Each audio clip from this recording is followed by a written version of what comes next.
Nina Bashkatov, bonjour. Vous êtes une spécialiste de la Russie et une des meilleures. Vous éditez une revue en ligne sur les questions russes et vous êtes professeur dans plusieurs universités en Belgique. Alors, au bar de l'Europe, je vous ai servi des miettes parce qu'on a l'impression qu'en Russie, l'opposition est en miettes.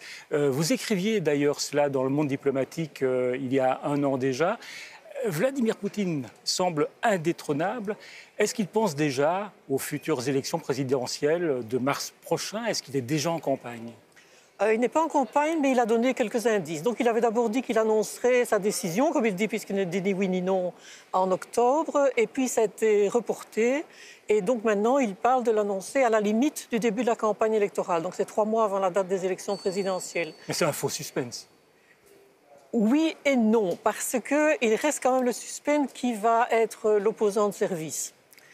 Parce que s'il reprend les 3 traditionnels, donc Zhirinovsky, Zyuganov et Yavlinsky, ce sont des gens qui sont dans le circuit depuis la fin des années, début des années 90. Et comme lui n'est plus tout jeune non plus, ça ferait quand même un peu maison de retraite. Donc il a besoin d'un nouveau visage dans la campagne, qui ne soit pas un vrai opposant, mais qui puisse passer pour un opposant vis-à-vis des autres. Donc, alors ça, c'est pas connu encore. On dit souvent qu'Alexeï Navalny est celui qui pourrait défier Vladimir Poutine, le Kremlin. Est-ce qu'il a une chance? Défier, il le peut. Gagner, je ne crois pas. Parce que... il a toute une série de faiblesses. Une, pour moi, qui est très importante, c'est qu'il mène une campagne sur un thème unique, qui est la corruption. Alors, c'est vrai que c'est rassembleur, mais on ne peut pas faire une campagne et gagner des présidentielles là-dessus uniquement. La deuxième chose, c'est que finalement, qu'il soit candidat ou pas, qui a les clés? Poutine. Puisqu'il est sous le coup d'une enquête judiciaire, donc légalement, il ne peut pas participer.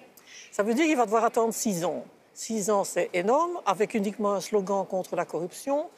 Et puis, il perd, on le voit déjà maintenant, son aura de jeune homme qui est arrivé comme ça, un peu de nulle part, séduisant, etc. C'est un avocat. Oui, donc il parle bien, il le présentait bien. Je trouve que maintenant, il a pris quand même quelques kilos, donc c'est moins ses côtés enthousiastes. Et aussi, on voit très bien qu'il y a des jeunes qui sont moins vus de chez nous, donc qui sont moins exposés à la fois aux flatteries de l'Occident et aux attaques du Kremlin, qui se préparent dans la coulisse et que je trouve qu'ils se préparent mieux. Donc, on pourrait citer un nom qui est Gudkov, qui a été un député de la Douma, donc qui a une expérience de la vie politique et qui est en train de miser sur les questions sociales.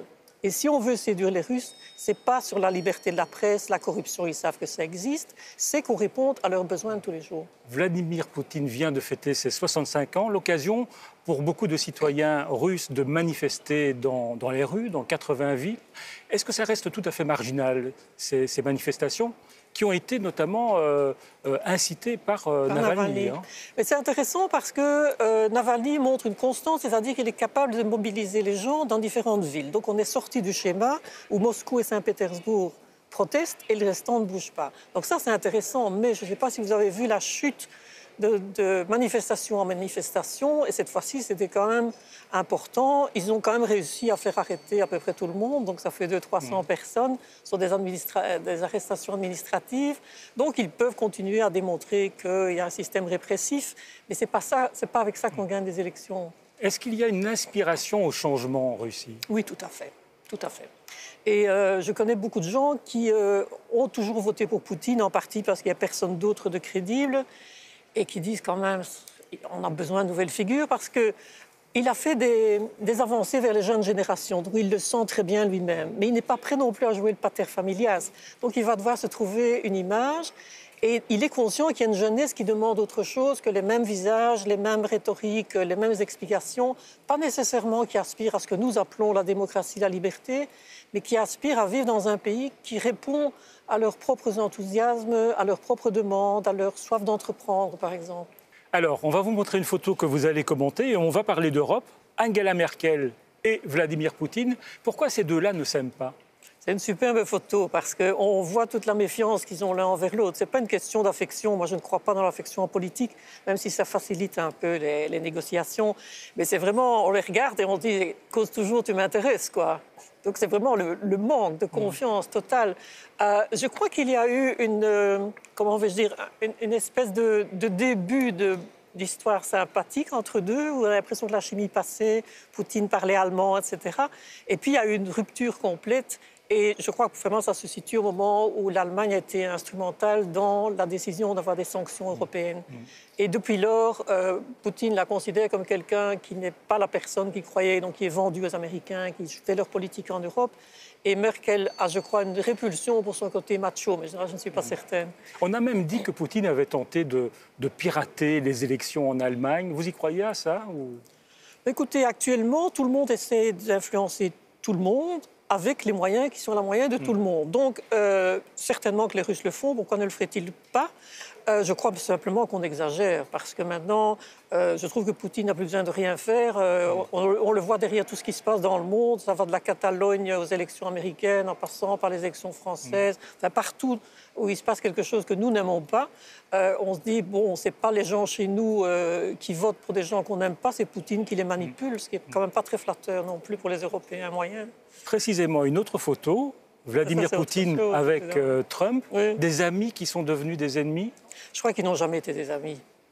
Mais Poutine est devenu toxique pour Donald Trump. Ah oui, mais ça, c'est Trump qui n'a pas mesuré non plus dans quoi il s'embarquait. Mais je veux dire que les Russes n'aimaient pas Hillary Clinton, parce qu'ils la considèrent comme les démocrates qu'ils n'aiment pas, c'est-à-dire qui insistent sur les droits de l'homme, qui mènent des politiques où ils avancent d'un pas puis reculent de deux, vont dans des pays qu'ils ne connaissent pas bien et compliquent tout le bazar.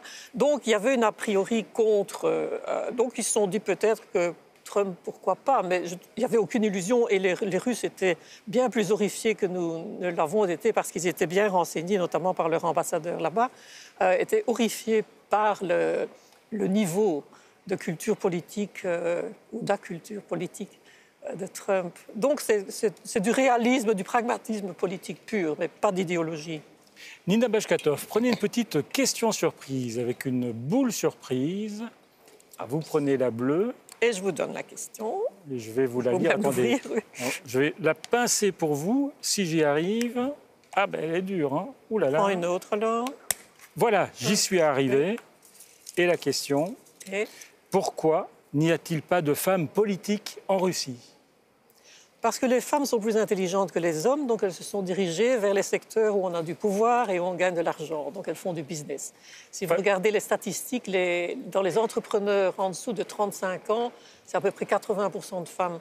Donc oui, je répète, les femmes ne sont pas en train de courir après les hommes et prendre les métiers éculés qu'ils nous laissent. On veut se rentrer dans la société telle qu'elle est. Donc je ne crois pas que la scène politique est tellement intéressante. Il y a quelques femmes, hein, il y a Matvienko par exemple. Qui est Mais il y a un machisme politique. Il y a un machisme tout court, parce que la Russie, c'est un matriarcat où les hommes sont extrêmement machos. Donc ça fait aussi des relations assez complexes et parfois très sympathiques d'ailleurs entre les hommes et les femmes. Nina Bashkatov, merci d'être venue au Bar de l'Europe. Et on va ramasser les miettes. Les billettes.